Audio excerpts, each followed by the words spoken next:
Well, hello and welcome to another segment of Organize Your Life. I am your host, Janet M. Taylor. And for those of you who may be watching this the first time, I help clients create space to attract more money, love, and happiness in their life. I am so excited because today we're going to talk about giving ourselves permission to pause because we're getting ready to get back into the fall, the school, the vacations are ending. And I brought on an expert, Karen Taylor. No relation, but we're really good friends, sister friends. And I brought her on to kind of share some strategies on how we can pause. So welcome, Karen. Hello.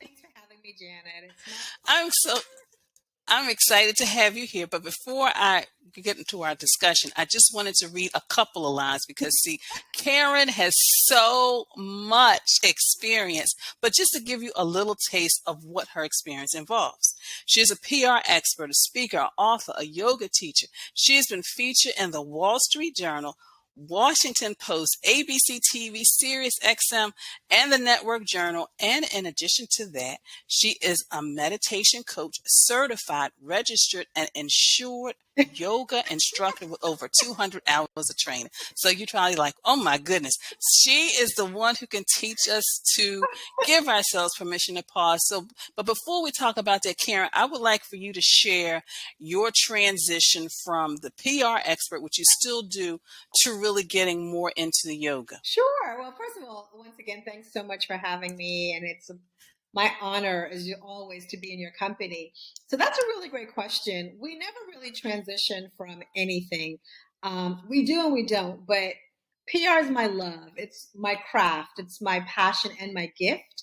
And so I'm able to marry my love of helping people see their vision, but on the mat with breath work and giving themselves permission to pause, but at the same time, being able to work with my clients now and offer them yoga and meditation in addition to building their business and brand. Mm, Yeah. wow. So, in reference to the permission to pause, why don't we give ourselves permission to pause? Because it's so interesting when I talk to people, specifically in corporate, where they don't take breaks, they don't take Mm. lunches, and I found a statistic about how many vacation hours are left on the table Mm. every single year. So, what are some of the reasons why we don't give ourselves permission? Wow. Well, speaking to someone who, we were talking, who don't give herself grace sometimes because there's so many things that we're doing. I think the reason, number one, that I found through research and from studying is that generationally, we have not been taught how to do that. We are always on a clock. It's ingrained in us to be productive, but people don't realize that productivity also means sitting your butt down. Because when you sit down, you're able to take a breath, pause, but understand what you have done, how far you have come, and what you want to do. But most importantly, relaxation is something that we have to do more of because we're living longer, we're have more ailments as we live longer. So we have to rewrite, so to speak, or reset what we've been taught generationally, that it is okay to take moments and breath and space and vacation. Secondly, as a culture, we are doers, and all cultures are doers, but in American culture, as opposed to European culture, you have siesta. It is a part of your day where you have to decompress, so to speak. We're on a treadmill. Our lifestyle is a treadmill in this country. So when you take a break or you're saying, "Oh, I'm not going to do anything. I'm in the bed," you're a slacker.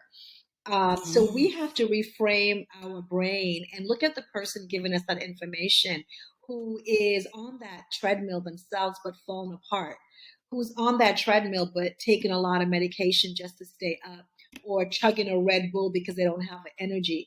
I always tell people, look at the person giving you the intel before you decide to follow. It's like that whole Jim Jones theory. I'm going to preach and bless you, but meanwhile, I'm going to have you drink this Kool-Aid and kill you. So who is giving you mm, that information? You have to mm, check, you have to vet that. And if it doesn't mm. resonate with your spirit, don't do it. And it's not about perfection. I learned a long time ago that I couldn't be trapped in perfection and balance because I could never reach it. And then I realized, oh my God, I can't reach it because it eludes me. No one can reach it. You can only do the best you can with what you have. So give yourself grace, as I have to give myself grace to say, today I did this, tomorrow I'll try to do this, and then I'll get better on day 4.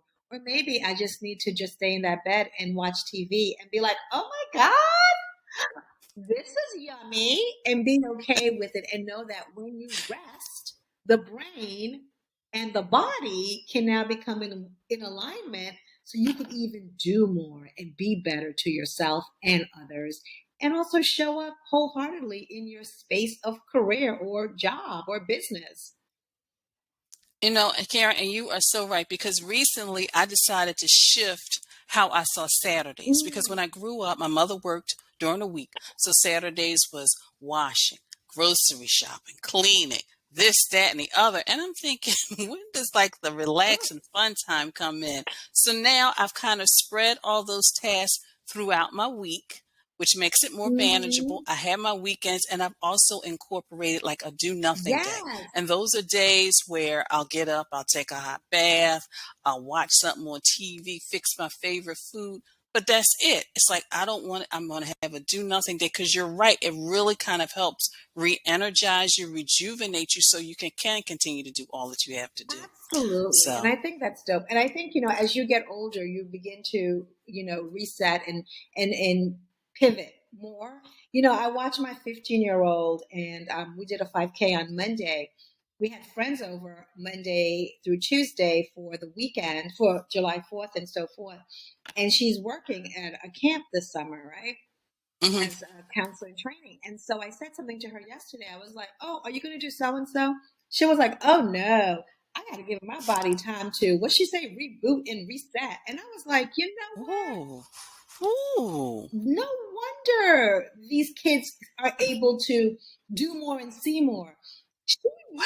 realized at 15, she's not gonna be on this damn treadmill. She was like, "Oh no."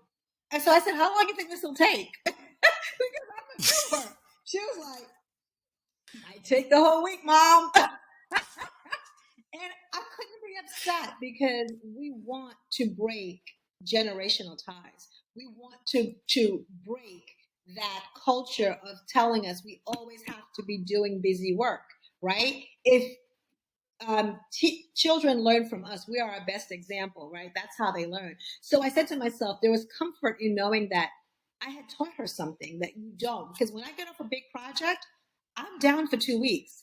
I clear my docket. I clear my work schedule. I do what Karen wants to do because it's so important for me to pause because I am no good depleted, right? And what we do is the service Yeah. industry of making people feel better, whether you're, showing them how to organize. It's service. Service means giving. You can't give if you're empty. You can't give if you Mm, half empty. But most importantly, the mm. first service is to yourself. What does that look like when you show up for yourself? You probably look happier. You probably sleep better. You have time to prepare a meal. You have time to say, "Oh, I don't like chocolate. I really like pistachio." Now you know what you like, And that's right? That's true. That is so true. And it's interesting because earlier today I put out a question in a webinar I did, and I says, "How are you making time for yourself?" That was the Mm, question. And then somebody posted in the chat, I got to think about that because I never thought about that before. And I was like, wow. And I'm like, it doesn't have to be anything right. major. I said, sometimes me just tending to my Mm, plants just does something to me. It just makes me happy. yes. Walking the dog, walking around the block. So, Karen, what are some things or ways we can really just kind of give ourselves permission, to just do, just to be, and Absolutely. really to give to So, great ourselves? question. I can tell you what I do for myself, and hopefully, it'll inspire someone. So, the first thing I do is a do nothing day like yourself. My do nothing day is Friday. Oh, during the summer, during the fall, when everything starts up, it's different. But do nothing on Fridays because why? People have, now with hybrid, it's challenging, but you have a casual Fridays. So Fridays normally like that typical half day after the holidays, after Memorial Day. So do nothing on Friday. Do nothing means do what you want to do, not what you're supposed to do. So if you've been good all week, this is your day to be bad. Maybe it's having a donut. Maybe it's being in your pajamas all day. Maybe it's not taking a shower till you want to. Maybe it is not answering your phone, having a social media break, right? Or perhaps maybe it's a day of journaling and having gratitude and saying, you know what? Because the only way you can know how far you've come is if you look at it and write it down. There's a reason why journaling works. Not only does it allow us to dump what we carry, it allows us to open what we want to be able to see that. So, my do nothing day are the things I'm mentioning to you. My do nothing means eating something that I normally wouldn't eat because I try to be disciplined during the week. It also means washing my hair because I hate washing my hair. So, how can I remix the things that I don't want to do? It's on my do nothing day because now I could do it with love, with joy, with ease, and with time. Another thing you can do is what we lack so much when we put ourselves on pause is social connection. Make Friday or any day that's loving and kind for you a day that you reconnect with another human being. And I say that because we are so accustomed to our Zoom calls, loving from a distance. Get around some people, feel their energy, feel your energy. What you'll notice is your body will relax if they don't cause you stress and strife. You'll also find that your brain will become more invigorated because now you have social connection. So your noggin is thinking, it's active, it's engaging. You're using your muscles in your face, in your body. So those are some of the things you can do. Also, send somebody a card. Go to the post office and mail a card saying, thinking of you, hoping you are well. Your do nothing day is treating yourself well, but selecting one person who you know may need a check in and accountability. Because the law says, in the law of karma, when you give of others freely, you will get it in return tenfold. Why not earmark a day to celebrate you, but take a little bit of time to just do something for others? And that is my do nothing day. It's doing things that I want to do, but not doing what I don't want to do. Mm. Your do nothing day sounds a lot like mine. I'll usually Yep. wash my hair. I will definitely eat something that I haven't eaten all week because like it's like I want to. Usually for me, it's like the waffles with the syrup. It's like I'm like at least once a week and I have some. So you're right. And then I do like journal. I do like a recap of my week and it's like my Yes. wins. Of all the Oh, I things like love I did this, I did this. a I win I win. walk so many steps. Yep, and that's what I just like sit on my bed and do that. And I usually I'm not rushing out of the bed because hey, it's a do It's a nothing do day, nothing. so I don't It's have anything on my schedule. exactly. And also, one of the things I want to tell people is there's no right or wrong way on this journey, right? People, Hmm. think that they hear things and they may look at us and say, oh, well, you're a bio, you're this. Let me tell you when I really became successful, when I fell down and I had challenges and I had to be humbled, when I had my daughter and I had postpartum depression. I think that's when I was able to rewrite my story because I had nothing to lose.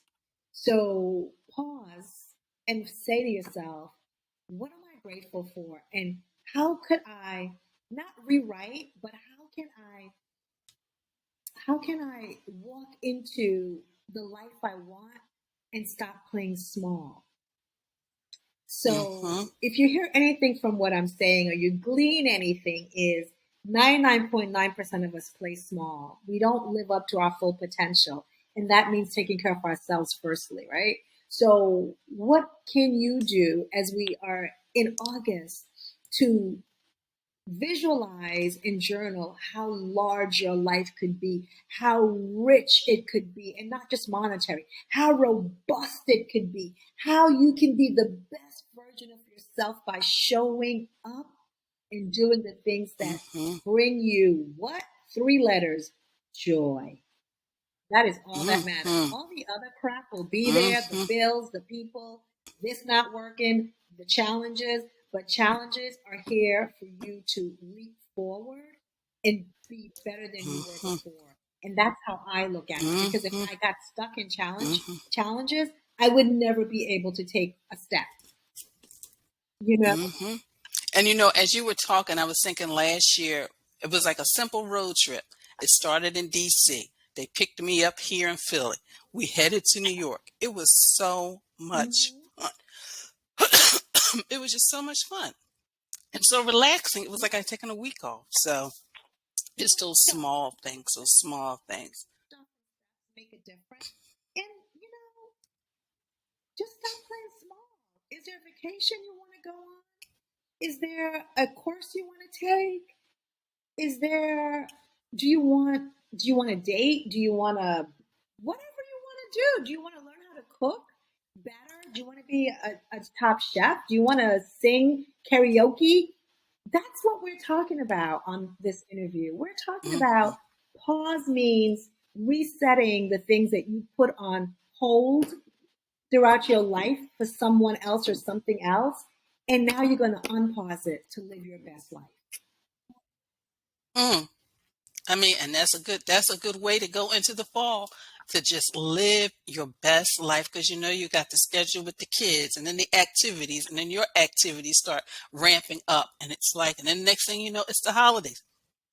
Learn how to incorporate pause throughout your life. Karen, I could talk to you like all Same day. You here, know same here. You're that. my sister, girl. I love you. We can all because we're on a journey together to be better people, and it Yep. doesn't mean we have all the answers, Mm-hmm. but it just means we know Mm-hmm. that things that weren't working, we don't need to bring it with us every day. And that is so true. So Karen, how can people connect with you? Absolutely. You can go to my website, Karen Taylor Bass, and that's KarenTaylorBa Sam.com. It has all my contact, all my social media.